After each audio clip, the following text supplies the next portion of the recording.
Do do. Josh review. Yeah.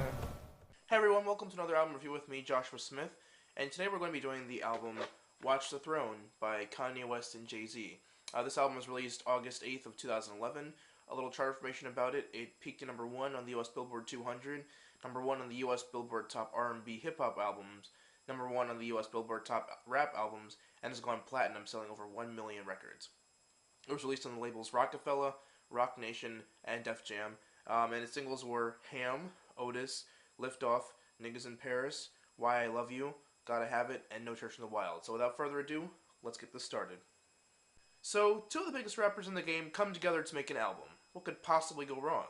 Well, to be honest, this is actually a pretty great album. The production is ace, the samples are great, but unfortunately this album falls incredibly short in a few places. This album is heavy on braggadocious material. A good chunk of the tracks are brag songs talking about money, cars, women, etc., and of course that's to be expected on a rap album. The problem lies in the title, Watch the Throne. Ye and Jay are supposed to be reclaiming their position on the rap throne throughout this album.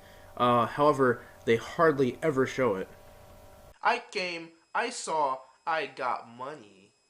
It's very rare to see either of them go hard or spit hard on this album, which is very unfortunate coming from two rappers who are widely considered to be the best of the best. It's like they start off soft and just got comfortable with it throughout. One thing I can commend this album for, however, is the beats. When it comes down to the braggadocious songs, I usually keep coming back to them for the beats alone.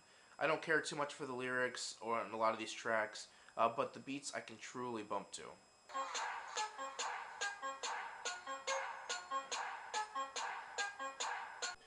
Now, to the album's credit, there are several very meaningful tracks. This album has a thing with talking about black society. The track Murder to Excellence comes to mind here, where it actually comes in two movements. The first movement, Murder, is about the dehumanization of black people in American society, while the second movement, Excellence, actually praises the technological and political advances of African Americans as they've made it through the past decades. The highest, of course, being that President Obama is the President of the United States. Other tracks like No Church in the Wild, which features Frank Ocean, talk about how the world is a cold place to live, where Welcome to the Jungle kind of builds off of that, having a focus on how fame can be the death of a celebrity. New Day, which is definitely the most poignant track on the album, is the two rappers addressing their unborn sons, telling them not to grow up to be like their father. Ironically, both rappers have had daughters since then.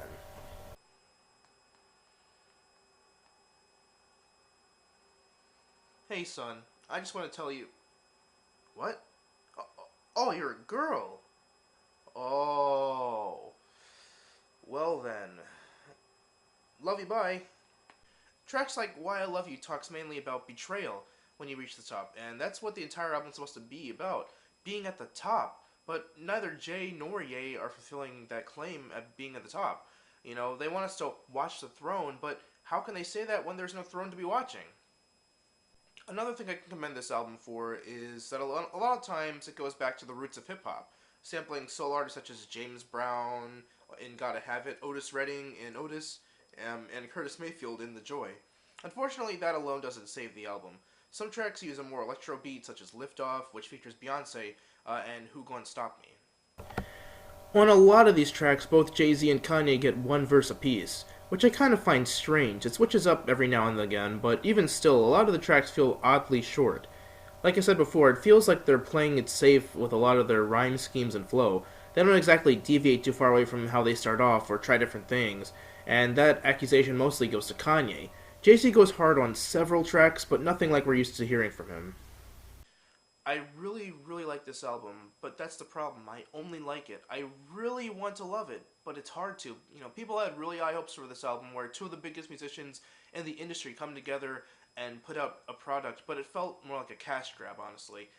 Most of the tracks in here, like I said, are bragging about fame and excess, but the problem is we already know you have all that. What we want is for you to, show us why you two are the best of the best. We want to hear about your journey to the top, not what you got when you got to the top. They make mention of this kind of thing in Gotta Have It, which is basically them explaining how to reach, their status of fame and how to keep it when you get there. But even then, it's not enough. Liftoff talks about them being at the top, but it's so barren of anything else. Of course, talking about how much you have should make people below you jealous, as well as intimidated. And I'm not saying, every track on here has to be, is about fame and money and stuff, because it's not. It's not all about fame. But there are just too many of those kinds of tracks on here. That's where this album comes up short, honestly. Really great beats. I cannot, stress how much I love the beats on this album. But, the this just okay lyrics. It's great beats, but okay lyrics. Anyways, thank you for joining me on this another album review. If you want more reviews, or you want an album to be reviewed that you like or may recommend, just leave a comment down below, and I'll get to it as soon as I possibly can. But once again, thank you for watching, and so long.